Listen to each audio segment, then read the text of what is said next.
everyone, welcome in Renaissance Academy. And also today's topic is the Renaissance period. Today I am going to study about Renaissance period. तो Renaissance period को पढ़ने से पहले हम क्या करेंगे? आपकी हिस्ट्री को जो मैंने पिछली क्लास पढ़ी है उसको वहां से कनेक्ट करेंगे, क्योंकि हिस्ट्री ऑफ इंग्लिश लिटरेचर ऐसी स्टडी है कि अगर आप एक दूसरे पीरियड को कनेक्ट करते हुए नहीं आगे बढ़ेंगे तो आपको हिस्ट्री समझ में नहीं आएगी, आप उलझ जाएंगे। और दूसरी बात, आपको पेशेंस रखना है हिस्ट्री समझने के लिए, और आपको बिल्कुल माइंड सेट करके एकदम फोकस होके स्टडी करना है। आइए सबसे पहले हम क्या करते हैं, रेनेसां पीरियड पढ़ने से पहले हिस्ट्री को जो हमारी 2-3 क्लास पीछे हुई है वहां से कनेक्ट होते हैं। ऐसे कनेक्ट होते हैं, ये देखते हैं कि कनेक्ट होने की आवश्यकता क्या है। अगर हमारे माइंड का कनेक्शन जो है पिछले पीरियड से हटा, बिल्कुल हमारा कनेक्शन हटा वाली बात हो जाएगी। हम कनेक्ट होते हैं। हमने सबसे पहले क्या देखा, 8 पीरियड में हिस्ट्री का पूरा डिवीजन देखा और उसकी सब कैटेगरी देखी। नेक्स्ट क्लास में हमने क्या देखा, एक एक कैटेगरी अब वहीं से शुरू हो रही है, पहली क्लास से एक एक कैटेगरी के बारे में एग्जाम पॉइंट व्यू से मैंने जाना। सबसे पहले मैंने क्या देखा, ओल्ड इंग्लिश। ओल्ड इंग्लिश को और किस नाम से जानते हैं, एंग्लो सैक्सन पीरियड, मैंने उसको देखा। फिर नेक्स्ट हमने क्या देखा, मिडिल इंग्लिश पीरियड देखा, उसको और किस नाम से जानते हैं, मिडिल इंग्लिश पीरियड को किस नाम से जानते हैं, एंग्लो नॉर्मन पीरियड, वहां मैंने देखा। हमने 2 पीरियड देख लिए, अब हमारा तीसरा पीरियड क्या है, रेनेसां पीरियड है। अब हम यहाँ तीसरे पीरियड तक पहुंच चुके हैं, तो सेकेंड पीरियड मिडिल इंग्लिश से रेनेसां पीरियड को कनेक्ट करते हैं। कैसे कि जो हमारा मिडिल इंग्लिश पीरियड था वहां पे धर्म की प्रधानता थी, धर्म की प्रधानता थी। इस तरह से हम कह सकते हैं कि धर्म प्रधान पीरियड से हम अब मानव प्रधान पीरियड में आ रहे हैं। लोग चर्च, पादरी, इन सब चीजों पर रेनेसां पीरियड में कम बिलीव कर रहे हैं, अपने तर्क को प्राथमिकता दे रहे हैं। वो कह रहे हैं मैं खुद बाइबल पढ़ सकता हूँ, खुद धर्म को समझ सकता हूँ, इसके लिए मुझे किसी प्रीस्ट की या चर्च जाने की जरूरत नहीं है, मैं खुद बाइबल ले सकता हूँ, खुद पढ़ सकता हूँ और खुद धर्म के बारे में अपना आकलन कर सकता हूँ, समझ सकता हूँ धर्म को। इस तरह से बहुत बड़ा चेंज आया रेनेसां पीरियड में। बहुत थोड़ा बहुत चेंज नहीं आया, बहुत बड़ा चेंज आया। क्या हुआ रेनेसां पीरियड में, रेनेसां पीरियड में साहित्य का विकास हुआ, विज्ञान, तर्क, और हर व्यक्ति को प्रधानता दी गई, हर व्यक्ति की सोच को प्रधानता दी गई, हर व्यक्ति को अपने लिखने का, बोलने का जो इंडिविजुअल पूरा इंडिविजुअल उनको फ्रीडम मिला। इस तरह से रेनेसां पीरियड में पूरी स्वतंत्रता हो गई सबको, मानव प्रधान हो गया। यहाँ धर्म की बात नहीं रही ज्यादा, मानव प्रधान हो गया, हर व्यक्ति को अपनी स्वतंत्रता मिल गई। कहते हैं जब किसी चीज की अति होगी तो अंत होगा। रेनेसां पीरियड बढ़ते बढ़ते, जब रेनेसां पीरियड का सब कैटेगरी हमारा आता है लास्ट में, अभी आगे हम देखेंगे स्लाइड पे कि जब कैरोलिनेज कॉमनवेल्थ पीरियड लास्ट में आता है, वहां पहुंचते पहुंचते पूरी तरह रेनेसां एकदम बेकार हो चुकी है, माने भ्रष्ट हो चुकी है, मॉरलनेस वहां खत्म हो चुका है। लोग इतने ज्यादा स्वतंत्रता के नाम पे स्वतंत्रता फैला दिए हैं, जो थिएटर वगैरह हैं वहां ऐसे ऐसे प्ले दिखाए जा रहे हैं कि पूरी तरह से वो इमोरल हो गया है, वहां पे थिएटर भी क्लोज हो जाता है। इस तरह से रेनेसां पीरियड का अंत हो जाता है। आइए एग्जाम पॉइंट ऑफ व्यू से वन लाइनर फॉर्म में पूरा रेनेसा पीरियड हम समझते हैं। शुरू करते हैं अपनी आज की क्लास। द रेनेसा, अब ये रेनेसा पीरियड है, ये कहां से कहां तक है?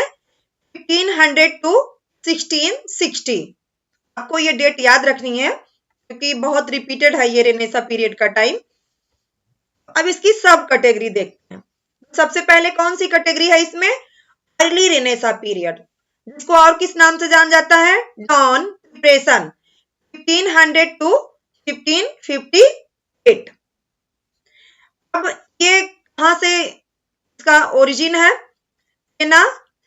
रेनासिएंटा क्या है? लैटिन वर्ड है जिसका मीन्स क्या होता है? Rebirth, revive.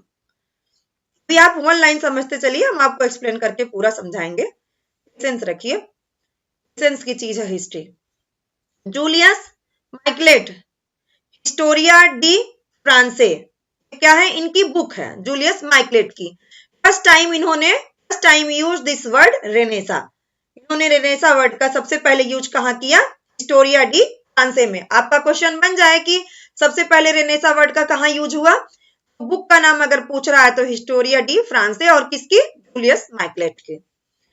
अब ये देखिए कॉन्स्टेंटिनोपल, ये बहुत बड़ा रोल यहाँ पे है रेनेसा पीरियड में। ये एक क्षेत्र है, एक तरह का नगर है। अब ये कैप्चर हो गया किसके द्वारा? टर्क्स के द्वारा। प्रेजेंट टाइम में कॉन्स्टेंटिनोपल कहाँ है? प्रेजेंट टाइम में इस्तांबुल है। इस्तांबुल इसका प्रेजेंट टाइम में नाम है। कहां पे है? टर्की में है। ठीक है, यहां तक आपने समझा। अब यही कॉन्स्टेंटिनोपल से ही रेनेसा पीरियड की शुरुआत हो रही है। ठीक है, इटली से कॉन्स्टेंटिनोपल जो था यही कैप्चर होता है और इटली से रेनेसा पीरियड की शुरुआत होती है। तो आइए हम आगे देखते हैं। When Constantinople was attacked and captured by Turks, many scholars fled to Europe, especially to Italy, carrying with them their knowledge of philosophy, science and literature. From this event, the Renaissance began. अभी मैंने आपको बताया कि Constantinople attack कर दिया गया। Attack हुआ कैसे? कॉन्स्टेंटिनोपल पर अटैक हुआ टर्क्स के द्वारा। तो यहाँ के जो स्कॉलर थे, जो विद्वान लोग थे, वो अपने साथ अपनी नॉलेज, भाई जो जाएगा तो अपनी नॉलेज साथ में ले जाएगा। कोई नॉलेज बैग में रखने वाली चीज तो है नहीं कि हम बैग में रख देंगे और खुद चले जाएंगे। तो अपनी जो नॉलेज थी फिलॉसफी की, साइंस की, लिटरेचर की, जो विद्वान लोग हैं जब चले गए तो अपने साथ अपना ये सब भी ले गए। ये कहाँ जाते हैं? From this event the Renaissance begin.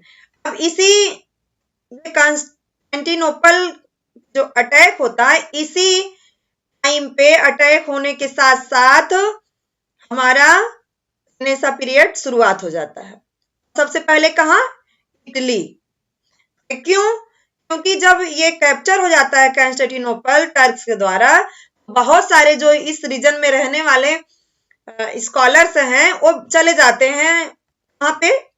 Europe में, स्पेशली कहां पे? इटली। जब वो इटली गए तो जो भाई नॉलेज वाले व्यक्ति हैं, सब अपना ज्ञान है उनके पास, ज्ञान का भंडार है, साइंस जानते हैं, फिलॉसफी जानते हैं, लिटरेचर जानते हैं। जब गए तो वहां इटली में इसका प्रभाव हुआ। इस तरह से इटली से हमारे रेनेसा पीरियड की शुरुआत होती है। जैसा कि रेनेसा का मीनिंग ही है रीबर्थ या रिवाइवल, तो कई बार हम किस चीज का rebirth, revival? Greek and Roman culture and civilisation.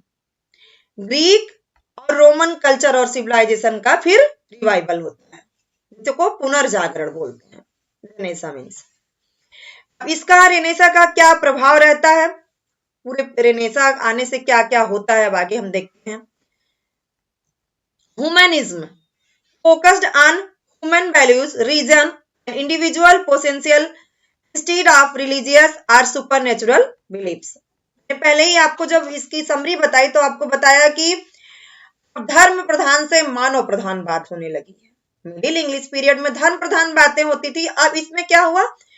मानव प्रधान, मानव की क्या पोटेंशियल, मतलब उसके अंदर क्या क्षमता है, क्या ताकत है, उसकी क्या एनर्जी है मनुष्य की, उसकी बात यहाँ पे होने लगी। अब यहाँ पे धर्म को ना वैल्यू देकर रीजन, इंडिविजुअल पोटेंशियल ना वैल्यू दिया जाने लगा रेनेसां पीरियड में। ठीक है, यहां तक बात समझ में आई। रेडिकल चेंज किस में आया? आइडियाज ऑफ रिलीजन, लोग चर्च, पादरी इन सब पर विश्वास न करके अपने खुद के आइडियाज रिलीजन में डेवलप किए। पॉलिटिक्स पर इसका प्रभाव पड़ा, साइंस पर प्रभाव पड़ा, कमर्शियल रिवोल्यूशन भी हुआ। अब यहाँ पे फ्यूडलिज्म डाइड, सामंतवाद प्रथा अब यहाँ पे खत्म हो जाती है। जमींदारी प्रथा थी वो सब यहाँ पे क्या हो जा रही है, एंड हो जा रही है। ठीक है, यहां तक समझ में आया। नेक्स्ट देखते हैं 1476, very important, William Caxton invented printing press. किसने प्रिंटिंग प्रेस को इन्वेंट किया? विलियम कैक्सटन ने। First printed book Thomas Malory's Morte d'Arthur. अब यहाँ पे हम देखते हैं कि first printing press William Caxton invent करते हैं और फर्स्ट प्रिंटेड बुक कौन सी है? थॉमस मॉरलीज की Morte d'Arthur. Exam point of view से इंपॉर्टेंट हो जाता है किसने इन्वेंट किया और सबसे पहली प्रिंटेड बुक कौन है। आप इस पॉइंट को याद रखेंगे। हम आपको रिवाइज करा देते हैं एक बार। विलियम कैक्सटन इन्वेंट किए प्रिंटिंग प्रेस, पहली बुक रही मोटेडी ऑथर, उसके राइटर कौन रहे हैं? Thomas Morley. ओके, अब कोई भी पीरियड हम पढ़ रहे हैं तो हमें उस पीरियड में कौन कौन से राइटर इंपॉर्टेंट रहे हैं उनको जानना भी बहुत जरूरी हो जाता है। आइए हम देखते हैं फेमस फिगर्स। बेकन, इनको फादर ऑफ इंग्लिश इसे, इस चीज का ध्यान रखिएगा, इंग्लिश इसे की बात हो रही है, इंग्लिश ऐसे, ना कि फादर ऑफ ऐसे। अगर फादर ऑफ ऐसे की बात होती तो मोंटेग है, मोंटेग फादर ऑफ इसे। इस तरह से आप इन दोनों के बीच बिल्कुल कंफ्यूज नहीं होंगे। फादर ऑफ इंग्लिश इसे की बात होगी तो बेकन आएंगे, और फादर ऑफ ऐसे की बात होगी तो मोंटेग आएंगे। फादर ऑफ ऐसे मोंटेग, फादर ऑफ इंग्लिश ऐसे बेकन। और कौन से इंपॉर्टेंट राइटर रहे हैं इस एज में? Michelangelo, Vinci, Leonardo da Vinci, Mona Lisa जिनकी है, ऑसर, दांते, पेट्रार्क, शेक्सपियर। हालांकि शेक्सपियर रेनेसां पीरियड के भी माने थे और इनकी एक अलग से कैटेगरी है एलिजाबेथन एज भी, इसमें ज्यादा प्रोमिनेंट रहे। इनके नेम पर भी एलिजाबेथन एज को शेक्सपियर एज कहा जाता है, रेनेसां से ही इनका आगमन हो जाता है। सर थॉमस मोर, और कौन रहे हैं? University bits. अब ये इंपॉर्टेंट क्वेश्चन बहुत है आपके लिए, मोस्ट रिपीटेड है, छोटे एग्जाम से लेके बड़े एग्जाम तक सब में पूछा जाता है। University bits, group of 7 scholars in 17th century gave new dimension to classical literature। हमने यहाँ पे कुछ इन 7 यूनिवर्सिटी बिट्स को लर्न करने के लिए कुछ की पॉइंट बना दिए हैं। कई बार क्या होते हैं कि स्टूडेंट्स जो होते हैं वो भूल जाते हैं कि 7 स्कॉलर्स का नेम तो किसी तरह लर्न कर लेते हैं, लेकिन जब उनकी कैटेगरी बन जाती है, क्योंकि जो 7 स्कॉलर थे इसमें 3 जो थे कैम्ब्रिज यूनिवर्सिटी से पढ़े हुए थे, 3 जो थे वो ऑक्सफोर्ड से पढ़े हुए थे, और एक जो थे वो किसी भी यूनिवर्सिटी से नहीं थे। इस तरह से 3+3+1 का फार्मूला है यहाँ। 7 लोग इसमें होते हैं, जिसमें 3 कैम्ब्रिज से, 3 ऑक्सफोर्ड से और एक कहीं से नहीं पढ़े होते। ऐसा क्वेश्चन बन जाता है कि जैसे दे दिया 4 नाम आपको दे दिया, उसमें से पूछ लिया इसमें से कौन ऑक्सफोर्ड में पढ़े हैं, 3 को हटाना पड़ेगा हमें, एक हमें ऑक्सफोर्ड वाला खोजना पड़ेगा। हमने आपको यहाँ पे कुछ याद करने के लिए अपनी तरफ से की पॉइंट बना दिया है। जैसे सीएनजी, सीएनजी तो भाई सबको याद रहेगा, इस समय सीएनजी का दौर चल रहा है। सीएनजी, सीएनजी से आपका सी से सीएनजी से तो राइटर का नेम है, सी से आप ये भी याद रखेंगे कि ये तीनों कैम्ब्रिज यूनिवर्सिटी के पढ़े हुए हैं। तो आइए देखते हैं कैसे सीएनजी हैं ये लोग। Christopher Marlowe, Robert Greene, Thomas Nashe. From, Thomas Nashe कहां से है? From Cambridge university. सी से क्रिस्टोफर मार्लो, एन से थॉमस नेस, डी से ग्रीन। आपका यहाँ पे देखिए क्रिस्टोफर मार्लो, सी से हो गया, सी एन, एन से नसे, नेस नसे जो भी पढ़ लीजिए, थॉमस नेस। एक बार क्या होता है, हम स्पेलिंग याद करने के लिए पढ़ लेते हैं इसको, वैसे थॉमस नेस है। जी से हमारा क्या हो गया? ग्रीन। सीएनजी जो थे ये कहां से थे? सी से कैम्ब्रिज से थे। और एलएलपी कौन थे? लिली, लॉज, पील। एलपी कौन है? John Lyly, Thomas Lodge, George Peele. L Lyly, L Lodge, P Peele, LP. ये कहां से, जब आपने सीएनजी में से सी निकाल दिया, कैम्ब्रिज से निकाल दिया, तब बचा कौन? ऑक्सफोर्ड बचा। ये सब सारे कहां से हैं? ऑक्सफोर्ड यूनिवर्सिटी से। अब ये है किड्स, भाई बच्चा होगा तो कहाँ हो यूनिवर्सिटी जाएगा, छोटा बच्चा कहाँ जाता है यूनिवर्सिटी। यहां से हमने की पॉइंट लिया किड, किड है भाई, बच्चा है, थॉमस किड है। इन यूनिवर्सिटी बिट्स थे, तो हमने की पॉइंट बना लिया याद करने के लिए। तो ये कहां से? कोई यूनिवर्सिटी नहीं गए भाई, किड है तो कोई यूनिवर्सिटी नहीं गए। नेक्स्ट देखते हैं some important fact. Renaissance period का कुछ एग्जाम पॉइंट ऑफ व्यू से हम चीजें जान लेते हैं। जॉन लिली की यूफियस बहुत फेमस रही, कि यूफियस जो है रचना है जॉन लिली की, हालांकि एक टर्म भी है यूफियस, इंग्लिश लिटरेरी में, लिटरेरी टर्म में यूफियस यूफिमिज्म दोनों अलग अलग है। जब हम लिटरेरी टर्म पढ़ेंगे वहां जानेंगे, हालांकि मैं बता देती हूँ। यहाँ पे एक्सेसिव यूज होता है लिटरेशन का या और चीजों का, तो यूफियस होता है, डिटेल में वहां जानेंगे। और यूफिमिज्म क्या होता है? किसी अच्छी बात जो ना हो उसको अच्छे वर्ड में कहना, जैसे कि हम किसी को कहें कि वह मर गया, ही इज डेड को हम ना कह के कहेंगे ही इज नो मोर, वह अब नहीं रहा, तो ही इज नो मोर क्या हो गया? यूफेमिज्म का एग्जाम्पल है। कई बार यहाँ पे कंफ्यूजन हो जाता है यूफियस और यूफेमिज्म में, याद रखिएगा, उसमें एम है इसमें नहीं है। इस पीरियड का हम कुछ और जान लेते हैं। First comedy, Ralph Roister Doister by Nicholas Udall, आपको सब लर्न करने की चीजें हैं। फर्स्ट ट्रेजेडी पढ़ते पढ़ते आ जाता है, कई बार जब हम देखते हैं चीजों को, कई बार रिवाइज करते हैं तभी याद होता है, एक बार में कुछ भी नहीं याद होता है, रिवीजन बहुत जरूरी है। अब first comedy Ralph Roister Doister by Nicholas उदाल।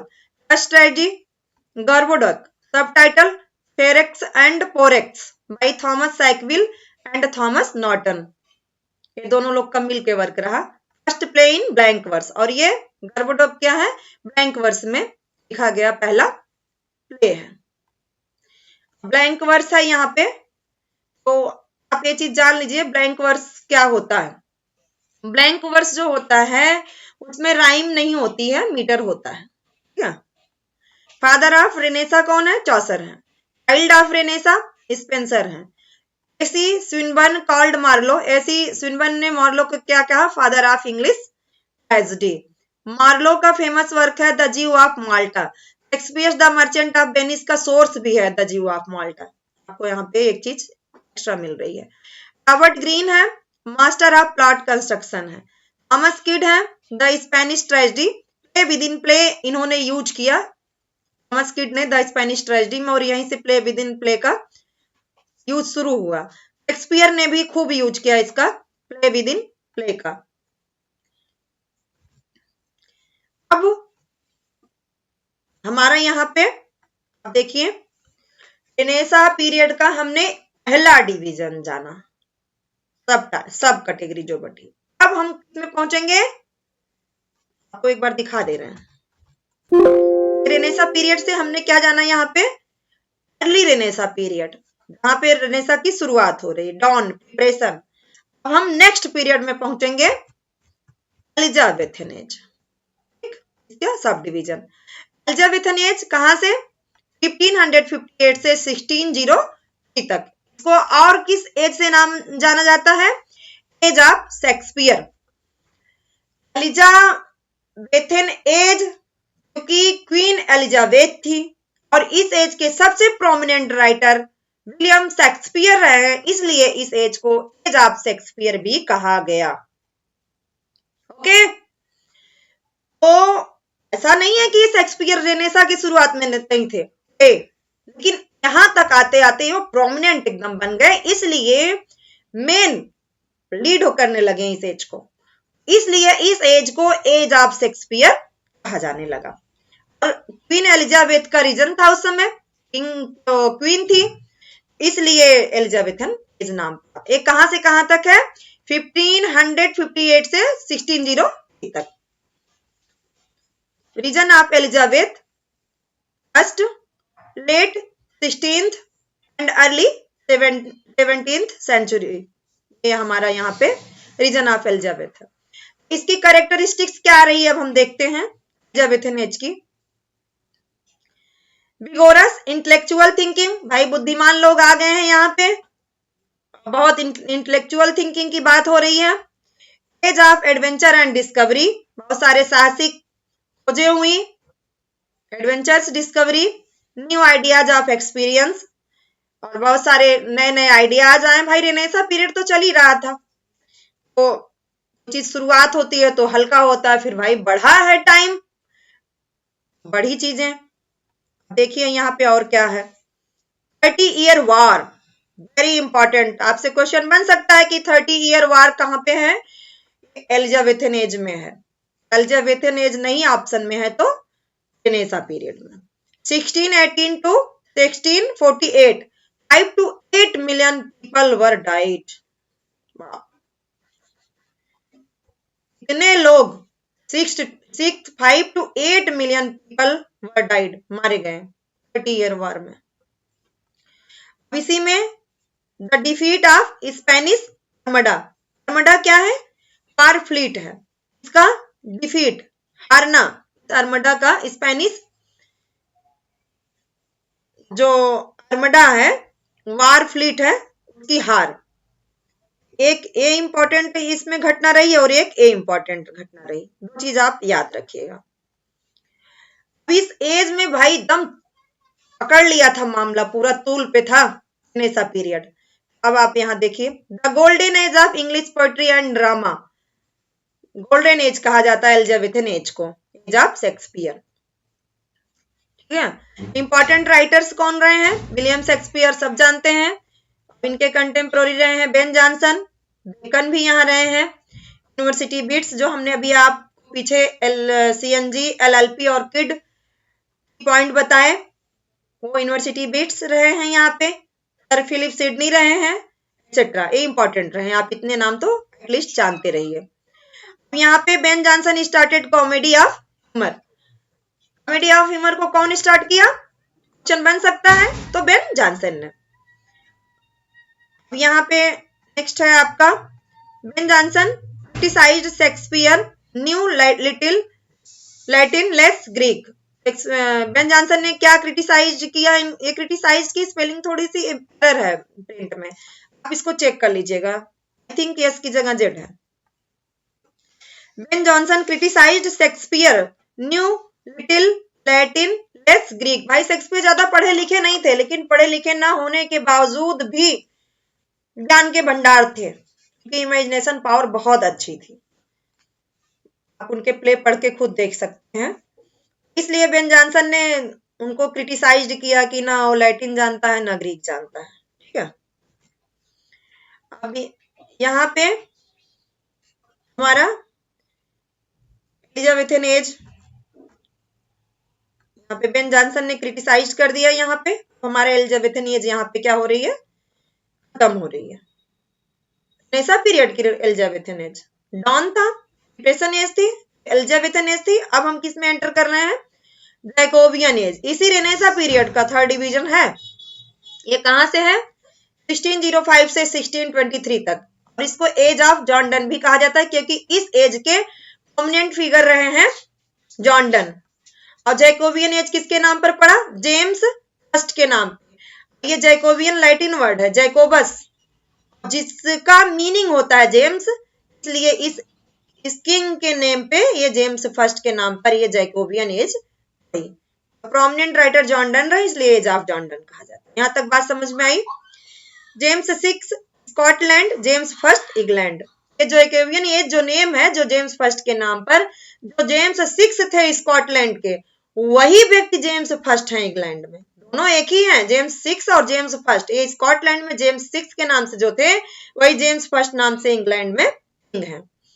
अब इस एज की देखिए बेहतरीन रचनाएं, Othello 1604, King Lear 1605, Macbeth 1606, the Tempest 1611 are most important works of Shakespeare. इनकी ओथेलो, किंग लियर और मैकबेथ की ट्रेजेडी है, और ये द टेम्पेस्ट इनका लास्ट स्वान सॉन्ग है, ये 1611 में। ठीक है, और चार ट्रेजेडी इनकी बहुत फेमस है, उसमें एक नाम यहाँ पे नहीं है क्योंकि ये यहाँ पे 1604 है, 1601 में वो आई थी। हैमलेट, चार हैं, हैमलेट, ओथेलो, किंग लियर, मैकबेथ। उसका आप लोग सब जानते होंगे, एक की पॉइंट है उसका होलम। एच से हैमलेट 1601, ओ से ओथेलो 1604, एल से होलम में, एल से लियर 1605, एम से होलम में मैकबेथ 1606। एक्स्ट्रा इंफॉर्मेशन आपको दे दी है। लिटरेरी फिगर कौन कौन फेमस रहे हैं? Ben Jonson, Thomas Middleton, cavalier poets, Donne, John Donne, Bacon, सब क्या रहे हैं? लिटरेरी फिगर यहाँ पे इंपॉर्टेंट रहे हैं।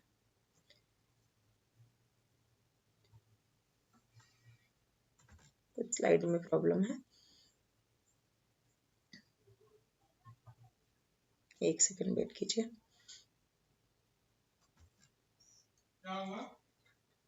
अब आप यहां से देखें,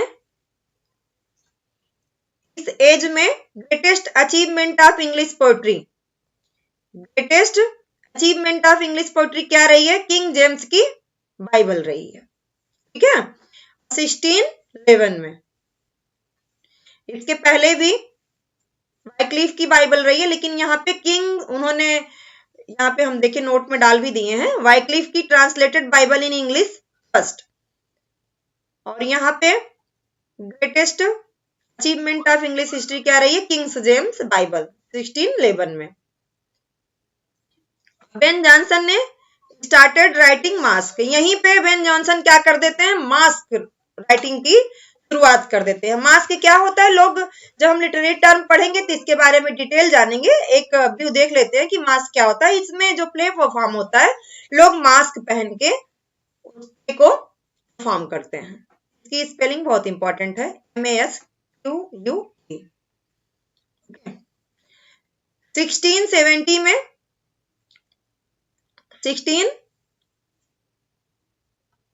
यहाँ पे आप देखिए 1617 में जॉर्ज हैकमैन्स होमर एंड ओडिसीज ट्रांसलेशन। यहाँ पे एक और क्या इंपॉर्टेंट रहा? 1617 में जॉर्ज चैपमैन्स का होमर एंड ओडिसी का ट्रांसलेशन। तो ये सब की पॉइंट है, सारे एग्जाम पॉइंट आप भी से आपको बताया जा रहे हैं। हिस्ट्री समझा दी गई आपको रेनेसा पीरियड की। अब आपको इन्हें ध्यान से सुनना है, समझना है और लर्न करना है रिवाइज करके। अब आपका रेनेसा पीरियड का एलिजाबेथ एज यहाँ पे देख रहे हैं एंड हुआ। कौन सी एज शुरू हुई? रेनेसा पीरियड की बात चल रही है। Dawn period starting, Elizabethan. यहाँ पे आपकी, मैं आपको दिखा दे रही हूं, जैकोबियन एज। इसके बाद आपका यहाँ पे आ गया कैरोलिन एज। कहां से कहां तक? 1625 से 1649। इसको एज ऑफ मिल्टन भी कहा जाता है। क्यों कहा जाता है? क्योंकि मिल्टन प्रोमिनेंट राइटर रहे इस टाइम, इसलिए इसको एज ऑफ मिल्टन भी कहा गया। कैरोलिन एज नेम क्यों पड़ा? जब आप इंट्रो क्लास पढ़े सब कुछ बताया गया, मैं थोड़ा सा इंट्रो करा दे रही हूँ फिर भी। कैरोलिन एज कैरोलस से बना हुआ है। ठीक है, कैरोलस का मीन्स होता है चार्ल्स फर्स्ट, उन्हीं के लैटिन वर्ड है कैरोलस, और उसका मीन्स होता है चार्ल्स फर्स्ट, इसलिए इस एज को कैरोलिन एज कहा गया। ओके, अब यहीं से decline of Renaissance, and of Renaissance शुरू होता है। जब अति हो गई, पूरी तरह से धर्म को इग्नोर करके मानव प्रधान सब कुछ हो गया, सब स्वच्छंद हो गए स्वतंत्रता के नाम पे, किसी चीज की अति होगी तो अंत होना तय है। अब यहीं से डिक्लाइन हो रहा है रेनेसा का। इतना ज्यादा प्ले वगैरह जो परफॉर्म हो रहे हैं थिएटर में, वहां पे प्ले के नाम पे, लिटरेचर के नाम पे, वहां पे मॉरलिटी खत्म हो गई है, लोग कुछ भी दिखा रहे हैं, और यहीं से डिक्लाइन होना शुरू हो जाती है क्या, renaissance period, end of renaissance. Ruler कौन है, चार्ल्स फर्स्ट है, region of Charles first, Caroline age. Okay, ये होम कुछ अलग से टाइपो एरर हो गया है। तो रीजन इस समय कौन है, चार्ल्स फर्स्ट का, उन्हीं के एज पे कैरोलिन एज नाम, कैरोलस लैटिन वर्ड से। इंपॉर्टेंट फिगर कौन रहे, मिल्टन तो रहे ही हैं, उनके एज के, उन्हीं के नाम पर प्रोमिनेंट, सबसे ज्यादा प्रोमिनेंट रहे तो एज ऑफ मिल्टन। और कौन रहे हैं, कवेलियर पोएट्स रहे हैं, थॉमस कैर्यू रहे हैं, रिचर्ड लवलेस रहे हैं, जॉन सकलिंग रहे हैं, वालर रहे हैं, हीरोइक रहे हैं, हेरिक है शायद यहाँ पे मिसप्रिंट हो गया, हेरिक रहे हैं।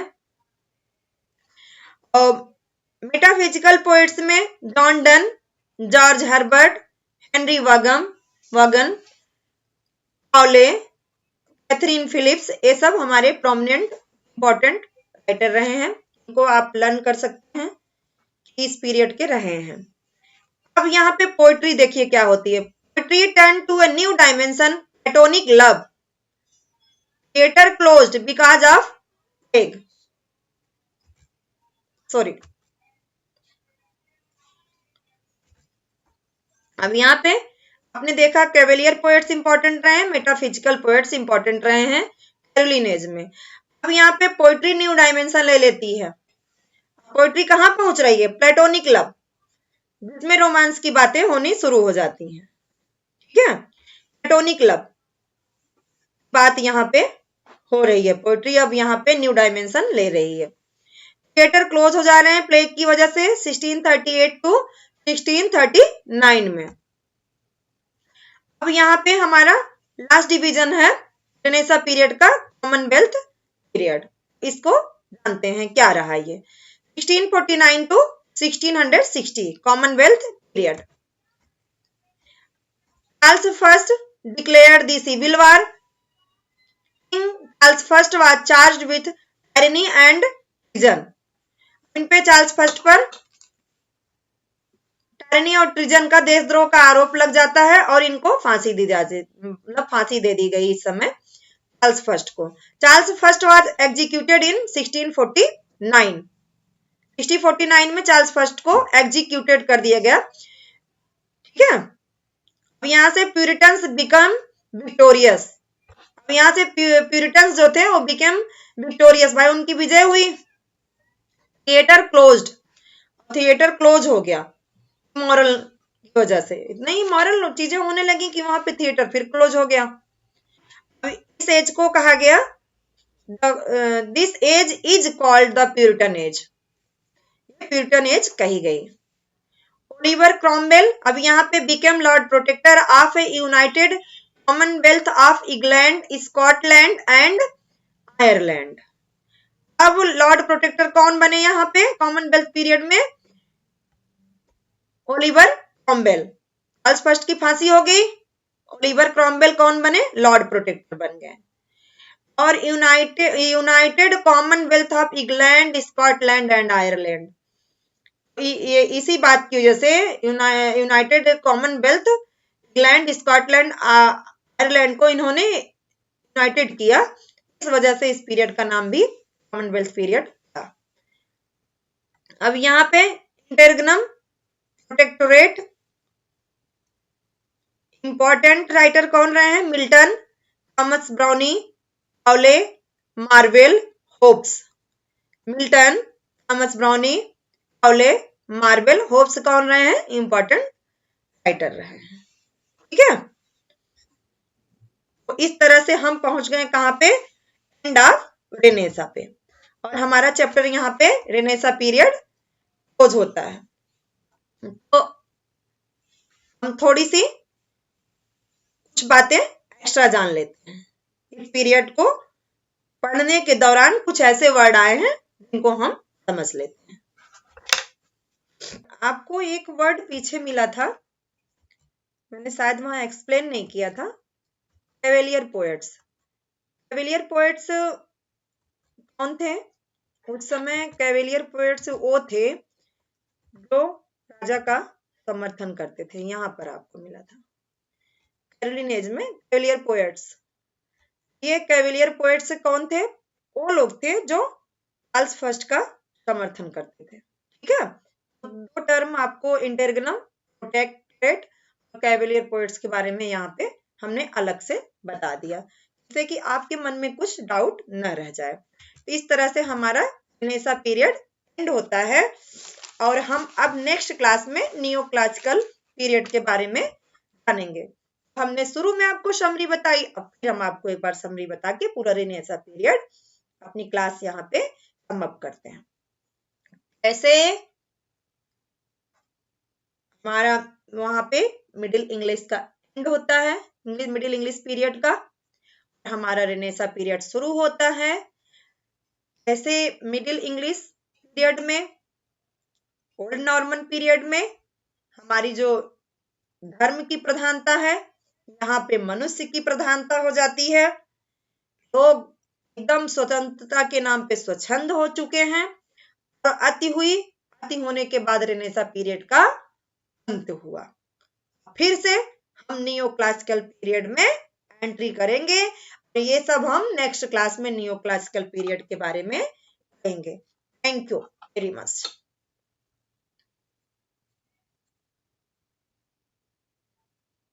ओके, नेक्स्ट क्लास में हम मिलते हैं न्यू क्लासिकल पीरियड के साथ।